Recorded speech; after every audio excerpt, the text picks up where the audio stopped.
Hey guys, আসসালামু আলাইকুম। Welcome back to my new video. আজকের পর্বে আমি ঝাল ঝাল চিড়ার পকোড়া রেসিপি শেয়ার করব। এই পকোড়াটা আপনারা খুবই অল্প সময় খুবই তাড়াতাড়ি তৈরি করতে পারবেন। তো কথা না বাড়িয়ে চলুন রেসিপিটি শুরু করা যাক। তো প্রথমে আমি এখানে কিছু চিড়া ভালোভাবে ধুয়ে নিয়েছি। এবার এটাকে পানিটাও ঝরিয়ে নিয়েছি। এবার এর মধ্যে দিয়ে দিচ্ছি একটা ডিম, দিয়ে দিচ্ছি ধনেপাতা কুচি, আর দিয়ে দিচ্ছি পেঁয়াজ আর কাঁচামরিচ কুচি। পেঁয়াজটাকে আমি একদম ছোটো ছোটো করে কুচি করে নিয়েছি। এবার দিয়ে দিচ্ছি স্বাদ মতো লবণ, দিয়ে দিচ্ছি 1 চা চামচের মতো হলুদের গুঁড়া, আর দিয়ে দিচ্ছি গরম মশলার গুঁড়া 1/2 চা চামচের মতো। এবার সব কিছুকে একটু ভালোভাবে মিশিয়ে নিতে হবে।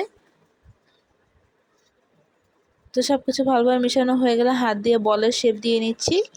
তো এবার একটা প্যানে তেল গরম করে আমি এই পকোড়াগুলোকে দিয়ে দিচ্ছি। এই পকোড়াগুলোকে আমি প্রায় 5 মিনিটের মতো ভেজে নেব। তো এই পকোড়াগুলোকে উল্টিয়ে পাল্টিয়ে ভালোভাবে ভেজে নিতে হবে। একটা সাইড হয়ে গেলে আমি অপর সাইডটা একটু ভালোভাবে ভেজে নিচ্ছি। তো যখন এরকম একটু লাল হয়ে আসবে তখন আমি এটাকে উঠিয়ে নিচ্ছি।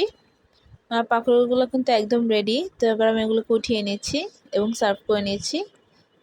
তো ব্যাস তৈরি হয়ে গেল মজাদার চিড়ার পকোড়া। আমি একটা ভেঙে দেখাচ্ছি। দেখুন, এটা অনেকটা ক্রিস্পি হয়েছে। তো আজকের রেসিপিটি এ পর্যন্তই। ভালো লাগলে অবশ্যই লাইক কমেন্ট শেয়ার করবেন এবং আমার পেজটিকে ফলো করবেন। আল্লাহ হাফেজ।